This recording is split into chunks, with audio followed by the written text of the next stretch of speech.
actually got arrested with my sister for shoplifting, and sitting, in that juvenile jail cell was just kind of this, like, I could see a life path. And what synchronously happened is my mom, who was a non-religious, person, said, "You're going to start going to church with your dad again. Maybe that'll fix you." And so when I started going to church in the midst of just kind of life challenges or confusion, and God got a hold of my heart. I am Nils Smith, and I am the founder and CEO of Amplify Social Media, helping Christian ministries maximize social media, and the head of innovation for a company called Dunham & Company, where we help with fundraising and marketing for Christian ministries. And I'm grateful to be a part of this, and that's my Faithly story. I usually ask people like their faith journey, but with you, I want to ask you first the origins of your name. Okay. Yeah. Yeah, because I don't remember at all. Like, Yeah. is Nils short for something or? Nope. Nils was actually my great grandfather that brought my family over from Sweden. In Sweden, Nils is a very common name. I actually just met my first other Nils, who started an app called Bible Mate, and he's based in Boston. But yeah, so Nils Berggren brought my great grandmother over from Sweden to the Boston area, to Worcester, Massachusetts, and that's who I'm named after. But I've never, up until recently, still never face to face met another Nils. That makes sense. You got a little bit of Viking look. I got blue eyes. Oh, I had no idea. You're Swedish. Yeah. Okay. Or Swedish background. And cool. When I had hair, it was blonde, like dirty blondish. And so I, as a teenager, I looked more Swedish. If you post that on your Faithly profile, we'll use it as the nice. thumbnail. Okay. I'll do it. Yeah. That's so awesome. Can we get into your faith journey? Like, how did you come to Christ? Yeah, so I grew up in really two different homes. My parents, split up when I was young, and my mother, was agnostic, or atheist, maybe, I don't, kind of identified as non-religious. And my dad went to church consistently, but I wouldn't say faith was a priority for our family. It was more just something out of tradition that we did, and I rebelled against it probably in middle school. But where I came to Christ is, two significant things happened in my life. There's one, when I was 15, my dad had a very transformational experience on a what was called a walk to Emmaus within the Methodist Church. I saw his life, his faith becoming more important to him, where it was more than just going to church on Sundays, but something that became important to him. And then simultaneously, when I was 16, I actually got arrested with my sister for shoplifting, and sitting, in that juvenile jail cell was just kind of this, like, I could see a life path. And what synchronously happened is my mom, who was a non-religious, person, said, "You're going to start going to church with your dad again. Maybe that'll fix you." And so when I started going to church in the midst of just kind of life challenges or confusion, and God got a hold of my heart. And so I started, gave my life to Christ at probably when I was early 17, right before my senior year of high school. And started walking with Jesus, figuring out what some of that looked like, and very challenging in high school when everybody knows you, as a partier, as as a whatever opinions people had of me. And then really it was early days of college where I started, found a group of men in the fraternity Brothers under Christ, which is where I really began to be discipled and growing in my faith. Oh, what did you get caught stealing? That's a little embarrassing. So we got caught at, I think is what it was called, which was like a female shopping, or female clothes place. So my sister was actually stealing clothes, and I just happened to be with her. Now, we, transparently, that was just when we got caught. We used to shoplift all kinds of things. Like, what it was is, it was actually I used to sell, I'm an entrepreneur from a young age. I used to sell like baseball cards in middle school, and then candy in elementary school. And then I actually found the margins to be really good when you began just to steal items and then sell them, because you had no upfront cost.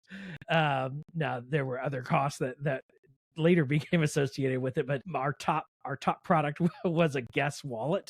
So I used to steal Guess wallets, or my sister would, was actually the better shoplifter. and then I would sell them to people at school. And yeah, but we found things that we thought people would buy from us at school, and I literally, my trunk became a storefront of shoplifted items until we got caught. And so we, for probably about 4 months, had a little business we ran out of the trunk of my 1985 Chevy Blazer. And it was really bad choices as a teenager, but that was my entrepreneurial journey of shoplifted goods. So you literally got saved in a jail cell, like. Well, I would say God got my attention in a jail cell. I got saved at a youth retreat. That I remember. The longer story maybe is that I went up there chasing. One of the things I actually found that I liked about youth group is there was lots of girls there, and so the girl I had a crush on there.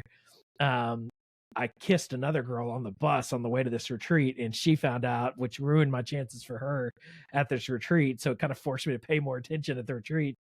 And I just remember I had a moment with God of like, God, if you're real, I need to know. And I really don't want to waste my time with this religion stuff. The morality thing, like I do either way, I need to get my, morals together of I'm seeing the consequences of my bad choices, but the Jesus thing I'm struggling with. And in that moment, I felt like maybe I'll see an angel or something, and God will reveal himself in that way. And I didn't. And so I called my mom, and she, in the midst of that, was going through a really difficult time battling depression. And she was in tears just saying, Nils, I just got this new job, or I don't remember what the situation was, but she said on the phone, God is good. And I remember thinking my atheist mom just said, God is good. And it was just this like Holy Spirit moment of like, oh, that's Jesus telling me he's real. And that was my like moment of I went back in that chapel and gave my life to Christ. And then it was like, oh, now what do I do now? Like, because I was still like, while I was like turning around my morals, I was still drinking and dipping. And, like I was, trying to, I don't know what I was doing. I was a teenage boy. But I was searching, and God revealed himself to me. So I hit a low in that jail cell. But, I think the journey really began on that retreat. That was probably 6 months after the jail cell. And then it was like, okay, now I gotta live this, and now I gotta figure this out. And yeah, but I did it with the Holy Spirit. And so, that was the difference, where it's like, at first I started going to church to get moral, and then that turned into a place to chase girls. But it really found a place to find Jesus. And so that's where the faith began. You're proof that the nicest people have the darkest past. I would not imagine you like that, because like we would be really good friends. Yeah. to get into so much, but I never got caught. So that Yeah, was good for you. always. No, it's not, because that's the thing. Okay. It delays Yeah. that fear of the Lord, Yeah.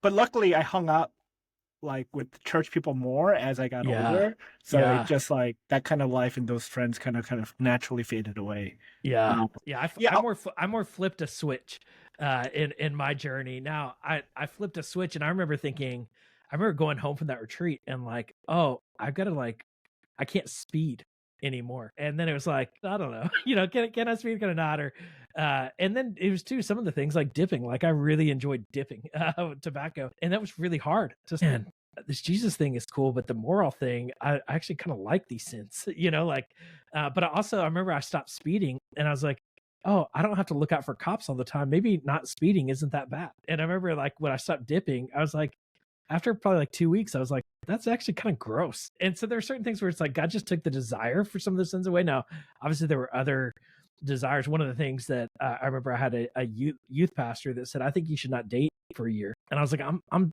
17 years old. Like, God, like I can't not date.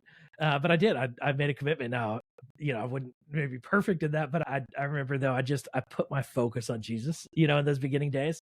But man, I would say I was I was always a good person, but I remember too, like I had like a big Nike earring that I wore. And I was like, do I have to stop? Do I take out the earring now? Like, is that a part of me, or is that bad? There were a lot of things that it's like, so I kept the earring for a couple of years. Not that I switched from a Nike to like a stud, because that was more Jesus-like. If I could have done a cross maybe, but I think there were just things where it's like, okay, let me figure out how I connect the dots of Jesus growing in my heart, but then also being lived out through my life. And I think it what I obviously I think learned then there at college, it was less about what I didn't do and more about what I was beginning to do. But it was, so much of what was getting my attention though was like most of my behavior, most of the words coming out of my mouth were just not good. And so you can be a nice person, I think, and make really bad choices. And yeah, but that was, it's crazy too, because it also seems like it's a couple years ago. I'm 43 now, and that was when I was 16, 17 years old. But man, I still remember, like, and I still remember the adrenaline from shoplifting and some of those things that, it's sin can be very appealing, and transitioning when, especially when you have a reputation and, for sin and relationships built around sin, it's hard, to make that transition. And that's where college became a natural, fresh start for me. Yeah, it was a crazy journey. Where'd you go to school, undergrad? So I went to Southwest Texas State University, which is now Texas State University. It was because of my, life decisions. I didn't have a whole lot of college options. It was actually, it was a one-page applications, and it was $20. And I remember I went on my college visit, and I didn't actually make it to campus because there's a river that runs through campus, and it's known as a party school. And there were, a bunch of girls laying out on the thing and a bunch of people just partying and hanging out. And I just hung out with them for the day on my college day. And a buddy of mine from high school went out there for the college day, and we're like, yeah, we're going to college here. So, and I was saved at that point, but I was still in my, like in my journey, and God took me to a party school, and I got discipled there. And I feel like it was all the temptations that where my sin was, but at the end of the day, I found a new community of people. And then I also was able to be very relatable to them. The minute I feel like I've never had a more fruitful ministry than I did relationally while I was in college. Just by, I think it was people that were wired like the old me, but I also understood them deeply, and also understood the shame and guilt that often, even when you don't have Jesus, that comes with a lot of those choices. So who are these people that you connected with and that helped you, discipled you? Yeah, so it was the Beta Upsilon Chi was the actual name of the fraternity, but Brothers Under Christ is kind of what they're known for, and it was a pretty new Christian fraternity that only existed in Texas. Now they're nationwide, but there was probably 20 guys. But I remember, a mutual friend or somebody connected me to them, and they're like, you should at least check them out when you get up there. So it was the first thing I did when I got there, is like, how do I find out about this Christian fraternity? And this is pre-internet, no website or anything. And I think I found them. They had a booth in like the big courtyard, of the main college, center college area. And they had a booth set up, and they were doing Rush, with all the other fraternities. And I went to their first Rush event. And I remember thinking, these guys look like me. They talk like, these are like my old baseball buddies. And I just, my perception of Christians, and there were cute girls at the youth group, but the guys were all dorky, and I felt like it. I struggled to relate to a lot of the guys that I had been around that were Christians, and I felt like these are guys I want to just hang out with and do things with. And so yeah, I socially, connected well with them, and then spiritually they had what I needed, without knowing that. And so I knew I needed some Christian friends, and I knew I probably needed to find a church up there, somehow. But so that was like first week I was there, I found them, and it was such a godsend, that connection. And I remember just some of those, they and I wish I could remember exactly kind of what some of the things were, but they often joked of like just how, I just didn't know the Christian language, and so much of that, just how to function in Christian community yet at that point. And so it was just the way these guys. And I remember I had a big brother, his name was Chris Peacock. He was on the baseball team there at Southwest Texas. And so we just hit it off because of baseball initially, but every Wednesday we'd go to dinner, and he just, poured into me my freshman year of college, but so many other men. And I remember a guy named David Arnold and Travis Young and Brian Stone, and these just guys that were a couple years older than me, but guys I wanted to be like. And so to be able to be around them and have them investing in me and pouring into me as a young new believer, and just as a young man, I was 19 years old, and or 18 years old probably at that time. And that's where the discipleship process really began in my life. Are you still in touch with them now? Yeah, a lot of them. A couple of them stood next to me at my wedding. I mentioned Travis Young is planning a church right now in the Fort Worth area, and we've stayed in touch through the years. And that's the beauty of social media in a lot of ways. I would say all of them. I probably have some at least once a year, some kind of interaction with them. I would say, it's interesting you asked but a lot of them are still my good friends. And what one guy actually from that fraternity, he came a year after me, but we every Wednesday we do a Zoom call. He lives in Austin, Texas, and we do a Zoom call, and the only objective of that call is just catch up. It's a social hangout. It's not really accountability. It's not really it's just we just do life every Wednesday on a Zoom call. We typically both get lunch and do the Zoom call together, and he's a great friend. Yeah, so a lot of those relationships continued. I mean, 20 plus years later, Bucks is what we called the fraternity. They actually became a client of mine too. Years later, probably about 5 or 6 years ago, I got to consult with them for about a year around their social media marketing and and fundraising strategies. And so it's kind of been full circle even with the organization of Bucks, and love how they're raising up men in colleges around the country. So what happened after college? What was your first job? Yeah, I would say it actually happened not after college, but after my freshman year of college. I got an invitation to be a summer youth pastor for a church, St. Mark's United Methodist Church in Baytown, Texas. And I was a new believer, realistically, but I was cool, and I had long hair, and I, had an earring, and they're like, "You'll attract youth to our church," and it was $1,000 a month for 3 months. And I was their summer youth minister. I remember that first, and this is actually how I got into digital ministry as well. That first Wednesday night youth group, there was a 7th grade girl and a high school boy, and I remember I'd planned this like youth group where I was like, I bought a worship CD and a boom box, and I was like, that's how we're gonna do worship, because I don't have a worship leader, and then I'll do a talk. And I was thinking there's going to be probably 20 or 30 kids show up. Well, there was two, 7th grade girl and a high school boy, which is just awkward. And I played like the first worship song that I had planned in the worship set. And then I was like, okay, this isn't working. Let's stop this. And I remember I did my devotional, and then the 7th grade girl asked me a question that changed my life. And she said, "What's your aim?" And I said, "My aim is to reach every teenager in Baytown, Texas with the gospel of Jesus." And I was so deeply passionate. Like in my mind, I was like, this summer for 3 months, I'm going to do nothing but change Baytown, Texas. And it was, small oil town outside of Houston. And I'm going to just go tell everyone about Jesus. And she said, "No, what's your aim?" And I said, "Well, I just told you my aim." She said, "No, what's your AOL Instant Messenger? That's where all my friends are." And I was like, I don't know what you're talking about. She's like, that CD you put in your computer, you get in the World Wide Web, and it's a chat thing, and that's where all my friends are. So this is my aim." And the high school boy's like, "Yeah, me too. Here's my aim." I got on AIM. So right after that youth group, I got on AIM, I added them, started chatting with them. We had one computer in the church, like the secretary. That's when you still had secretaries, at the secretary's desk. And I got on AIM. I literally stayed at that computer till 2 a.m. chatting with teenagers, which no youth pastor should ever do. But there was no rules to how the internet worked and how online ministry worked back then. And built relationships with them, immediately. And they started connecting me to their friends right there. The next day, we had a 15-passenger van, which is also now illegal, and no 19-year-old should be driving teenage kids around in a 15-passenger van. I just went and picked them up the next day and took a bowling with their friends that I'd met in the chat group. We had we ran out of seats and seatbelts on the bus going bowling. And so those digital relationships turned into physical relationships.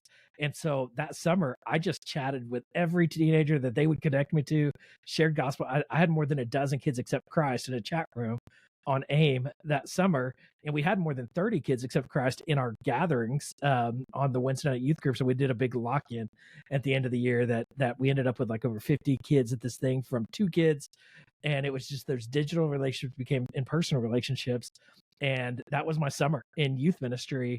And it was like, this is what I'm made to do, and this is what I want to do forever in my mind back then. But then I was like, you go back to college and you kind of get the flow. And I ended up doing that every summer at different churches during college. And then I remember when I graduated and I got a business degree, I got a business management degree. And I remember having a conversation with my dad. and the economy was down. It was too, and he said, "Why don't you just do that youth thing like full time for a couple of years? Let the economy pick back up, and then you can get a grown up job." And you know what? I'm 43 years old now, and I've never gotten a grown up job. And so I did youth ministry then for about a decade. But social media was at the core of that, and then that's what led to a church in San Antonio said, "You seem to know how the social." We've been thinking about launching an online church, and this is 13 years ago. And I said, well, I think if you use this new Facebook.com website, I think, AOL had come along, MySpace had come along, but Facebook was this new thing that was just now going from being just for college students to now being for everyone. I said, I think this thing is going to really catch on. So we bought onlinechurch.com, and yeah, we started doing digital ministry and took our local church global. And within weeks, we were seeing, thousands of people all over the world logging into our online services and figured out how to do online church. And so that was kind of my journey into full-time ministry, that went from like summer youth minister with a 19-year-old that barely, I mean, the bad theology I taught, must have taught and said, but kids, despite, my not knowing what I was doing or having a strategy for online, kids got saved, and God was gracious in it. And yeah, it's been a fun journey along the way. What were some of the social media strategies you're using throughout your ministries, your youth ministries? Yeah, I would say there's at the core, I just built relationships. I just showed up to where they were and just tried to connect with as many teenagers as I could. I would say there were a couple of just transformational moments though, of where I began just to see breakthroughs. One, especially probably when Facebook had come out, and this is when it was still just for college students.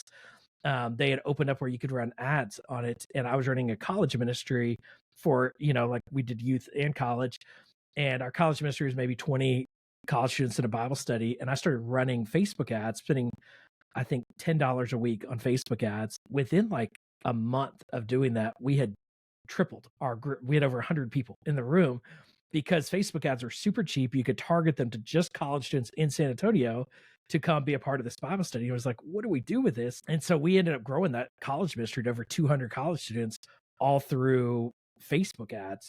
And I don't think I ever spent more than $200 altogether for those ads, and just the fruitfulness we saw there. So that got me really into digital advertising and what's possible there from a ministry. I had no background in doing that. I just saw I saw an ad, and then it said create your own ad. I was like, let me try that. And so that was awesome. And then when we launched online church, after I had that experience with Facebook, I ran Facebook ads to bring people into online church on a budget of $100 a month. And when I then opened up that targeting from just college students in San Antonio to anybody anywhere in the world, those ads became way cheaper, and we were able to reach people all over the world and bring them into our online church. And so just, I think that connection of digital advertising and the power of Facebook. The other thing I'd say we did with Facebook in particular is we had a Facebook page that we used to build community, 24/7 in between our church services. Well, where most people used social media, and most churches in particular, was for marketing. They would just say, come to our church, come to our church, come to our church. And what we did is I just used basically quotes from the sermon. I used Bible verses from the message. And what I found is that when I actually did minister, we'd always ask for, every day we do a prayer. How can we pray for you? And we would just do a big prayer thread on the Facebook page. And so what would happen is these posts were just going viral. And so when we said we're going to use this mostly for ministry and then secondarily for marketing, we saw our organic reach explode. So that page, within a year, I think we're over 300 followers, all organic on our Facebook page, ended up growing it to about 1 million. And it was just because we chose to do ministry there rather than just make it a marketing platform. And so we still did marketing, but primarily through advertising, and then used our page for ministry. Do you feel like that's an effective strategy now, or just because those early days it worked really well? Because Yeah. 2002, it's like almost 20 years, you've been in Yeah, the space. so that strategy I think really took effect about 13 years ago. And I actually created a formula back then that I still use today with my clients. And the formula was, we're going to post a minimum of 50% inspirational content, a maximum of 20% informational content. And then the other 30% are, I call them 3 C's of conversation, celebration, and connection. So conversation being, we're just going to ask a question like, can we pray for you? Or it was funny, my pastor used to get upset because I would ask, like, where's the best hamburger? And everybody had an opinion. A bunch of people comment, and then he'd be like, ask them what their favorite point was from the Sunday sermon. And we get like 10 comments, and it was just too deep. I think we realized that the more shallow we kept the conversation, sometimes it would it was more easy. It was just more natural and easy to respond to. So we said conversation, celebration, connection. So celebrating what God's doing in the life of our church or ministry. So we'd celebrate, salvations, we'd celebrate baptisms, we'd celebrate life change stories. Sometimes we'd even, or just celebrate Easter or Christmas or, things like that. And then connection would be a behind the scenes. And so, hey, we're filming for Sunday, or, celebrating our pastor's birthday, or we're going to highlight a volunteer. And it created a personal connection to the ministry. And so we've used that formula, and still today, we use it. One of the things that happened to me and where my agency was birthed is about a year into launching onlinechurch.com, a guy named Nick Vujicic was a guest speaker at our church. And he's like, hey, I've got 20,000 people on my Facebook page. Can you help run that for me on the side? And you seem to know how this Facebook thing works really well. And he said, and I think I said, you because you're so engaging with video and he has no arms and legs, if many people have probably seen him online. I said, I think you should be on YouTube too. I think people should see you and will engage better there. And so we dove in and really built up his Facebook, and still continue to run his social media. But we use that same formula today with his ministry and all of the ministries that we work with. And it's, we tweak it a little bit based on some trends, but more than a decade later, that same formula continues to work. But I think it's really the mindset for ministry leaders, focus on ministry, use these for ministry first, and secondarily let them be a marketing platform. And I think it's just like your Sunday services. You need announcements at church. People need to know what next steps they need to take within your church, but they're there for the worship and the message. And so if they're not first being inspired, they're not going to effectively take action. But I think the mistake that people make is they often try to be inspirational and then tag on a marketing, within one post, and you just got to mix it up within your content flow with a diversity of content. Could you give some examples? Because it sounds very broad, and I'm pretty sure a lot of churches are like, wait, we are doing that. It's like, no, you're posting announcements, or you're Yeah. it's like a classified ad instead of like inviting people into seeing what your Yeah. church members are seeing. So yeah. For sure. I think practically it's also, when something is inspirational, people are more likely to share it. And so I often describe that as even like micro content that leads into your, core actions that you want people to take. And so historically for us, back 10 years ago, that was taking a quote from the sermon, because it was all text based, or a Bible verse. And then we started using graphics, when that started to be implemented into these platforms, and that began to see more virality. Well, now that's clips. That's a 30-second clip. That's a reel on Instagram or Facebook or TikTok. And so it looks different. I think the format might be different, but every church is creating content every week with their sermon. And I think what's happening is they're just these digital platforms for it to have maximum impact. And so I think where I see even the mistake is people are often just like, hey, here's our new sermon series. Come see it on Sunday. Well, the reality is you can actually have clips from that sermon. And so they're already creating a connection to that sermon series through those clips that they're seeing. And that's going to naturally lead them to the action that you want them to take. But I think even where it's a mistake is I've seen churches that will be like, here's a clip about the woman at the well. And then they'll also even add into the post of like, oh, by the way, if you're a woman and you want to come to our women's retreat, it's going to be on this date. And that that distracts from the message of the post. And so when you want to post that women's retreat promo, just post it. It's not going to do as well, but if you have that balance of other content, but if you tag it on to your inspirational content, that's going to diminish the focus of that content piece in and of itself. So I think we just have to mix in different kinds of posts within our content strategy. And so it does take, it takes, I think some rhythms, consistency of developing out how to create those clips and, tools to use to do that. But we find that the investment is well worth it based on, where the front door that creates for your church is. Before we do anything today, we typically check it out online, and so and often even, I it's hard for me to even think of a restaurant that my wife and I have gone to on a date night that we haven't first found on Instagram and somebody shared like, check out this place. And so it's how we find so many new things, and honestly, it's how people are finding churches today as well. And so I think packaging our church experience well and making these platforms ministry first, that's your first touch with people. It's not when they walk in your door.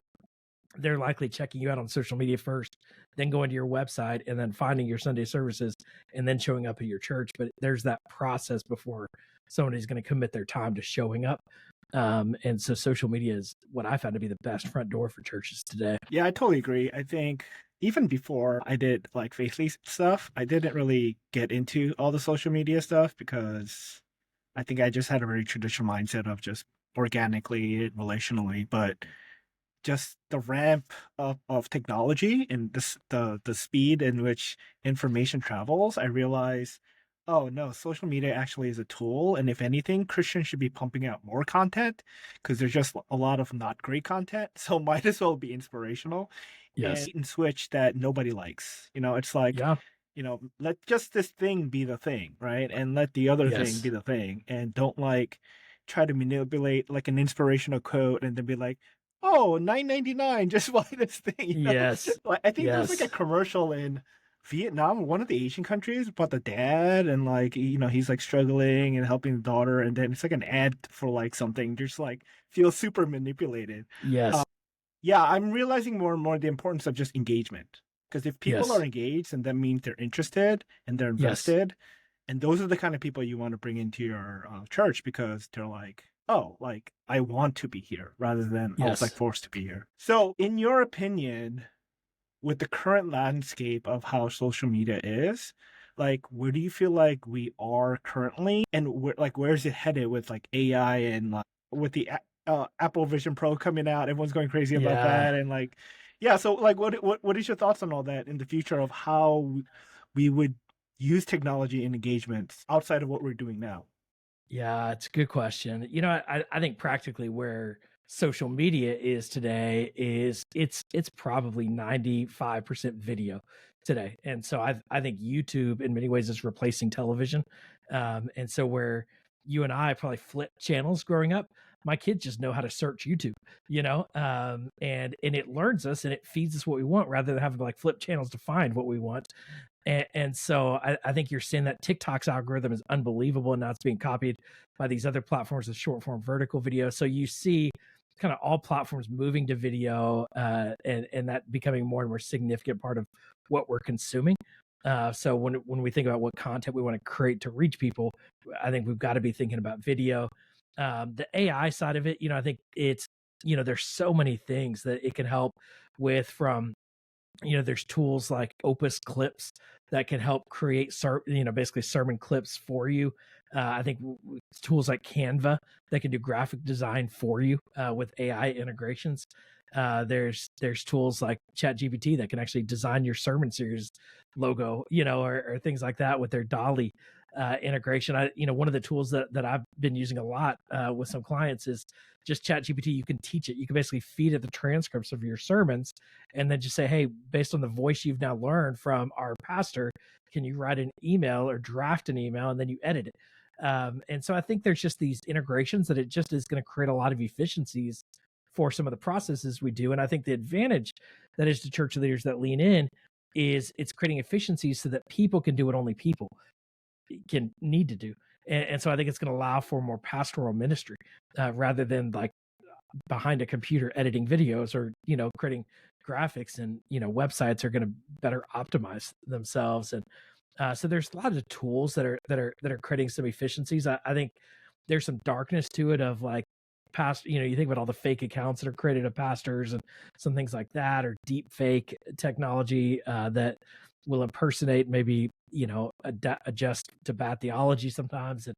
And so I think there are some challenges with AI, but I'm mostly excited and optimistic of the opportunities that my friend Nick Vujicic actually created a tool that he built for his ministry that they're making available to the mass public called Multitude. And it's actually does voice translation. They call it branded voices, where it learns your voice, translates, so it could actually take, it's taking, so we're starting with Nick, takes his content, which he speaks with an Australian accent because he was birthed in Australia, but he's from America, so he speaks in English, but it translates and it uses his Australian accent but speaks Spanish, or speaks, they do up to 36 languages, so it sounds like Nick, but it's actually putting a voiceover of his voice into any language. So you think about your church being able to be in any language, and when we talk about going to the ends of the earth and the Great Commission, it's you can see where this technology is going to help us do it, just like social media with 3 billion active users on Facebook and YouTube.